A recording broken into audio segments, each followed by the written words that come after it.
ഇനി നീ വിചാരിക്കുന്ന പോലെയല്ല കാര്യങ്ങൾ. ഒരു യന്ത്രത്തെ പോലും ജീവിക്കാൻ എന്നെ കൂടെ പറ്റത്തില്ല. പിന്നെ അവിടെ ഒരു മാനേജറുണ്ട്, അവന്റെ ഭാവം കണ്ടാലോ, അവനാണ് അവിടുത്തെ സർവ്വതൊന്നും.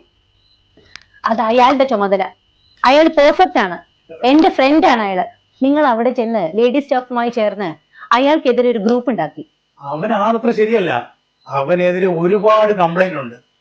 അത് ഞാൻ കണ്ടുപിടിച്ചു. അതിന്റെ ചുരുക്കാവന്. എന്റെ ചന്ദ്രേട്ട, അറബിയുടെ വിശ്വസ്തനാണ് അയാള്. ചന്ദ്രേട്ടൻ ചെയ്യുന്നതെല്ലാം അപ്പപ്പോ അയാളുടെ മുന്നിലെത്തും. നല്ലതിനെ ആർക്കും വേണ്ടാത്ത കാലമായി. എന്തിന്? നിനക്ക് എന്നെക്കാൾ വിശ്വാസം നിന്റെ ഫ്രണ്ടിനെ അല്ലേ? അതെ, നിങ്ങളെ എനിക്ക് അറിഞ്ഞൂടെ? എവിടെ ചെന്നാലും കുഞ്ഞായ്മയും കുത്തിത്തിരിപ്പും നുണ പറച്ചിലും. മടുത്തു എനിക്ക് നിങ്ങളെ കൊണ്ട്. എന്റെ മനസമാധാനം നഷ്ടപ്പെടുന്നത് നിങ്ങളുടെ ഓരോ പ്രവൃത്തിയും കൊണ്ടാ. നീ ഓരോന്ന് പറഞ്ഞ എന്റെ മൂട് കളയല്ലേ. 6 മാസമായി നിന്നെ നടത്തിയിട്ടില്ല. നിങ്ങൾ ചിന്തിക്കാൻ വരുന്നേ, വെറുപ്പാ എനിക്ക് നിങ്ങളെ. എത്ര ലക്ഷങ്ങളാ നിങ്ങൾക്ക് വേണ്ടി പല തവണയായിട്ട് നശിപ്പിച്ചിരിക്കുന്നത്. അതിന് പകരം എന്റെ പേരിലുള്ള കെട്ടിടങ്ങളൊക്കെ നിന്റെ പേരിൽ എഴുതി വെച്ചിട്ടുണ്ടല്ലോ. ഇപ്പൊ എന്റെ കയ്യിലൊന്നും ഇല്ലല്ലോ. ഞാൻ അങ്ങനെ ചെയ്തില്ലായിരുന്നെങ്കിലേ സ്വത്തെല്ലാം മറ്റു പെണ്ണുങ്ങളുടെ കയ്യിലായി പോയെന്നെ. അല്ല, നിങ്ങൾക്ക് ഓർമ്മയുണ്ടോ ട്യൂട്ടോറിയൽ നടന്ന സംഭവം? ആദ്യം മകള്, പിന്നെ അമ്മ. അവര് കേസ് കൊടുത്തിട്ട് നിങ്ങൾ പഠിച്ചില്ല. എത്ര ലക്ഷങ്ങളാ അപ്പോഴും ചെലവായതെന്നറിയോ? അങ്ങനെ ഉണ്ടായിരിക്കും. എനിക്ക് സൗന്ദര്യം ഉണ്ടായിപ്പോയി. ആദ്യമേ നിങ്ങൾ നല്ലൊരു ഭർത്താവ് വാങ്ങിച്ചു. നിങ്ങളുടെ സ്വഭാവം കൊണ്ടാ ജോലിയും കൂലിയും ഇല്ലാത്ത ഒരുത്തന്റെ കൂടെ മോൾ ഒളിച്ചോടി പോയത്. ഇപ്പോ മരുമകനും മോൾക്കും ഞാൻ ചെലവിന് കൊടുക്കണം. ഓ, നീ വലിയ സൂപ്പറുണ്ടല്ലേ. ഞാൻ കൊടുത്താലേ ഒന്നുമില്ലെങ്കിലും മരുമകനല്ലേ. ചന്ദ്രേട്ട ബോ, എനിക്കേ നാളെ ജോലിക്ക് പോകേണ്ടതാ. ഒരു മീറ്റിംഗ് ഉള്ളതാ, ഉറങ്ങണം.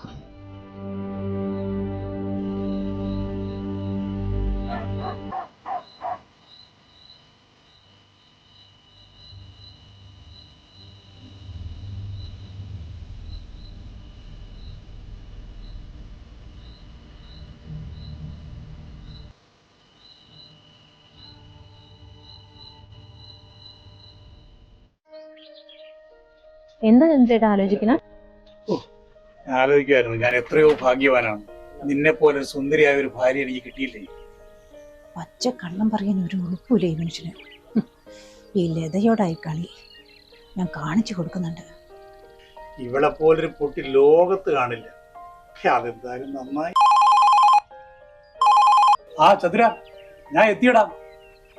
നീ ആ മധുവിനെ കൂട്ടിയേ ഇങ്ങോട്ട് വാ, നമുക്കൊന്ന് കൂടണം. ലതയോ? അത് അവൾ എൻ്റെ അടുത്ത് നിൽപ്പുണ്ട്. അവള് ഞാനിവിടെ വന്നോണ്ട് വളരെ സന്തോഷമായിട്ട് ഇവിടെ കഴിയുമല്ലേ. പിന്നെ ഞാൻ പോകുന്നില്ലെന്ന് അറിഞ്ഞപ്പോഴത്തേക്ക് അവൾക്ക് ഭയങ്കര വിഷമം. അവള് കരയുവാ. ശരി, എന്നാ നമ്മൾ വൈകുന്നേരം കാണാം. ചന്ദ്രേട്ടൻ വരുന്നോണ്ടേ ഇന്ന് ഞാൻ ലീവ് എടുത്തു. ഫസ്റ്റ് ഇവിടെ നിന്ന എന്റെ പരിപാടി എല്ലാം പൊളിയും. ആ രേണുകയാണ് ഇപ്പൊ വിളിക്കുകയും ചെയ്യും.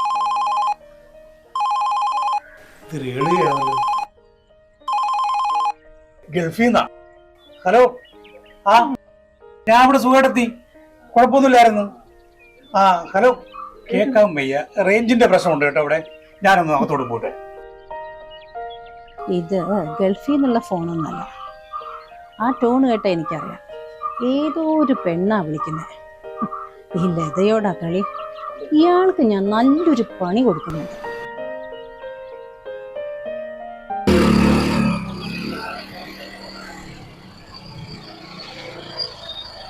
കുറച്ചു നേരമായി വന്നിട്ട്? ഇല്ല, ഇപ്പൊ വന്നിട്ടേ ഉള്ളൂ. ഇനി കാര്യത്തിലൂടെ നടക്കാം. നിനക്ക് എന്റെ വീട്ടിൽ വരാൻ വേണ്ടല്ലേ പറഞ്ഞത്? പിന്നെ എങ്ങനെ കാര്യം നടക്കും? എനിക്ക് ചേട്ടൻ വിളിക്കുന്നിടത്തൊന്നും എപ്പോഴും എനിക്ക് വരാൻ പറ്റില്ല. ഇപ്പം തന്നെ 100 കള്ളം പറഞ്ഞിട്ടാണ് ഞാൻ വീട്ടിൽ നിന്ന് ഇറങ്ങിയത് തന്നെ. ചേട്ടനുള്ള ഇഷ്ടം കൊണ്ടാണ് ഞാൻ വന്നത്. പിന്നെ ചേട്ടൻ ചതിക്കില്ല എന്നുള്ള വിശ്വാസം എനിക്കുണ്ട്, അത് മറക്കരുത്. ഓ, വിശ്വാസം മാങ്ങാ തൊലി. എന്റെ പൈസ കണ്ട് എടുത്ത് ചാടിയുള്ളേടി നീ. ഈ ചന്ദ്രൻ എന്ത് രേണുക, ഈ രേണുക പോയാൽ വേറെ രേണുക, അത്രേ ഉള്ളൂ. ചന്ദ്രേട്ടൻ എന്താ ആലോചിക്കുന്നത്? നിന്നെ പോലൊരു പെണ്ണിന്റെ വിശ്വാസം കിട്ടിയതേ ഞാൻ എത്രയോ ഭാഗ്യവാനെന്ന് ആലോചിക്കുമായിരുന്നു. ഓ, നിന്നെ പോലെ ഒരു പെണ്ണുകൂടി എന്നെ വിശ്വസിച്ചാലും മതി. എനിക്ക് കുറെ പണം വേണം. അതിന് നിന്നെ പോലെ കുറെ പൊട്ടന്മാരെ കയ്യിലെടുക്കാതിരുന്നു പറ്റില്ലല്ലോ. ഒരു ചന്ദ്രൻ പോയാൽ അടുത്ത ചന്ദ്രൻ വരും, അത്രേ ഉള്ളൂ. ഇവിടെ കുറെ നേരം നിൽക്കുന്നത് ആവത്താ. ഞാൻ പെട്ടെന്ന് കാര്യം പറയാം. എന്താ? നമുക്ക് കൂടാൻ നല്ലൊരു ഐഡിയ ഞാൻ കണ്ടുവച്ചിട്ടുണ്ട്. അത് 100% വർക്കൗട്ട് ആവും. ചന്ദ്രേട്ടാ, എന്ത് ഐഡിയ ആണെങ്കിലും എന്നെ കുഴപ്പത്തിലാക്കരുത്. മാന്യമര്യാദക്ക് ജീവിക്കുന്ന ആളാണ് ഞാൻ. പിന്നെ ചന്ദ്രേട്ടന്റെ ഇഷ്ടം കൊണ്ട്. അതൊക്കെ എനിക്ക് അറിഞ്ഞൂടെ. എന്താ ഐഡിയ പറ ചന്ദ്രേട്ടാ. അപ്പം ഞാൻ ആ ഹോസ്പിറ്റലിലാവും. എന്നെ വെണ്ണുമ്പോൾ എന്നെ കാണാൻ പറ്റത്തില്ല. അവിടെ നീ വരണം. നീ വരുവാണെന്നുണ്ടെങ്കിൽ സ്കൂളിൽ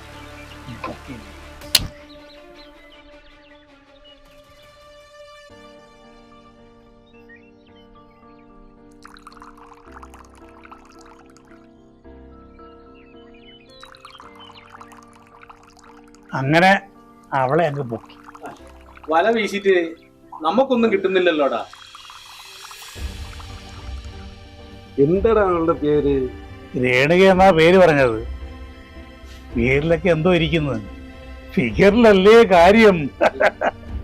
പിന്നല്ലാതെ അത് തന്നെയാണ് കാര്യം.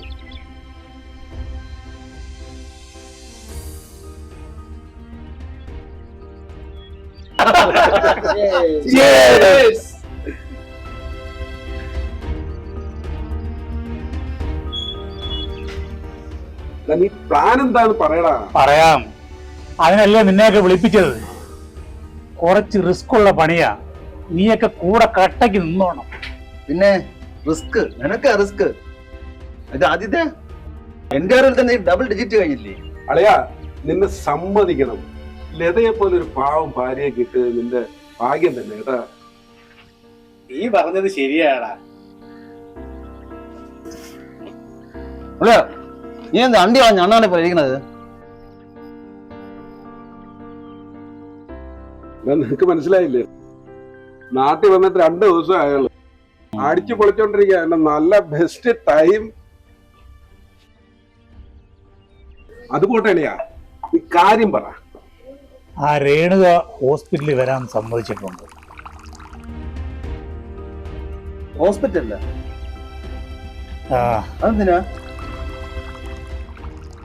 അതൊക്കെ ഞാൻ പിന്നെ പറയാം.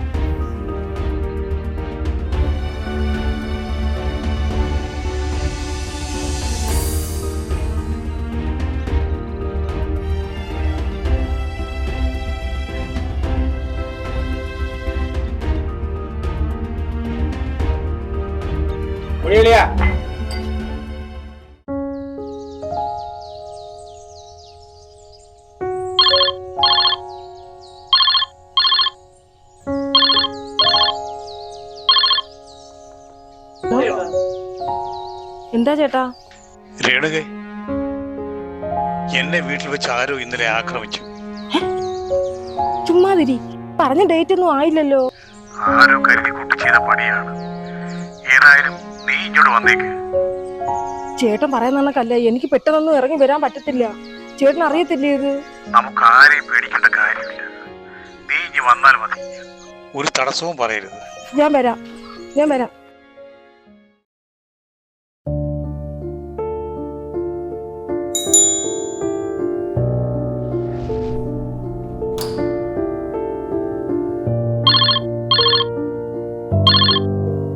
ഉത്തമ, നീ മധുവിനെയും കൂടി ഇങ്ങോട്ട് വാ. എന്തോടെ?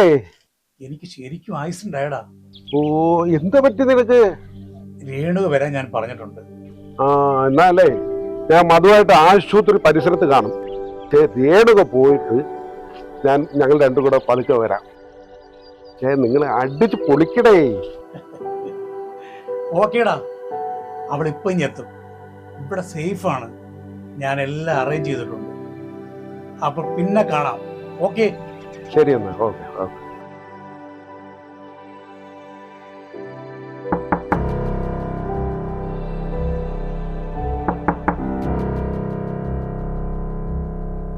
ഭാര്യയാണുകെ കയറിയിട്ട് കഥ അടച്ചേരെ. ആരും കാണണ്ട. വേഗം.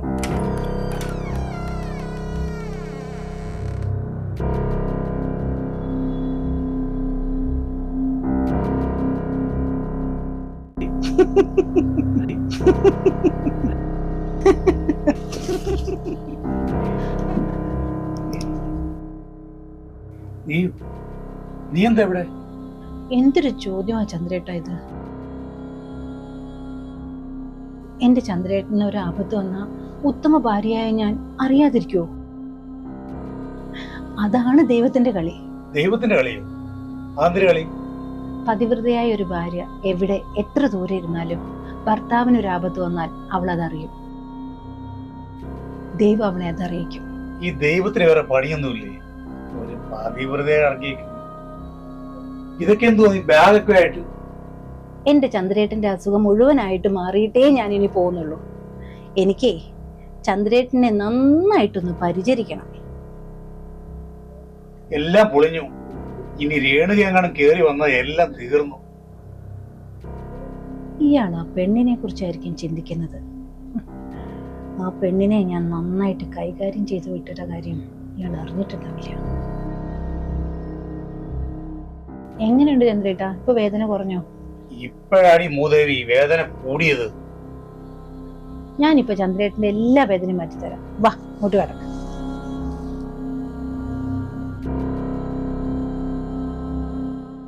എന്നാലും ഇവളിതെങ്ങനെ അറിഞ്ഞു?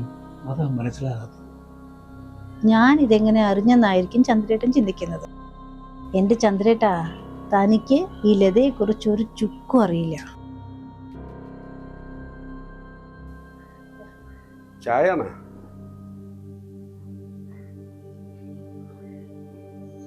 നല്ല ചൂടുണ്ട്.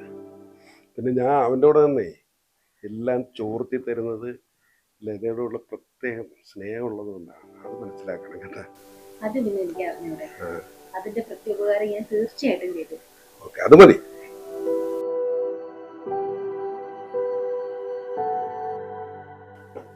അവനറിഞ്ഞാലേ അന്ന് തീർന്ന് ഞങ്ങളുടെ സൗഹൃദം, അതറിയാം. അതുകൊണ്ട് എന്തായാലും കാര്യമായിട്ട് എന്നെ ഒന്ന് പരിഗണിക്കണം. നിങ്ങളോട് പ്രത്യേക പരിഗണന ഉണ്ടല്ലോ, അതിന് ഞാൻ നല്ലൊരു സമ്മാനവും തരുന്നുണ്ട്.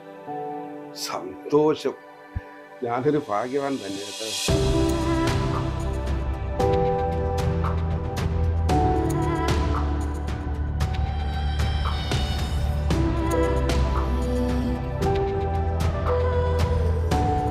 ഇതാ നിങ്ങളുടെ പ്രതിഫലം.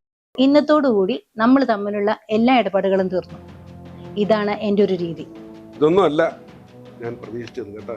എനിക്കറിയാം, എല്ലാ ആണുങ്ങളും ഇങ്ങനെ തന്നെയാണ്, സ്ത്രീയെ മനസ്സിലാക്കാത്തവര്. ഉത്തമൻ ഇനി മേലാൽ ഇങ്ങോട്ട് വന്നേക്കരുത്.